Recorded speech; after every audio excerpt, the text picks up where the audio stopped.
జనం తోడై నిలిచిండు మన శివకుమారన్న జనం బాధలు చూసిండు జనం గోసలు తీర్చిండు జనం కన్నీళ్లు తుడిచేట కూరు శివన్న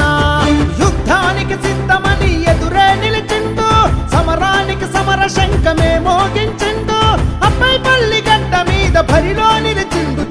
ఎవడొస్తడో రండి గెలుపెవరిదో చూద్దాం నా కూరు శివకుమారన్నకు ఓటే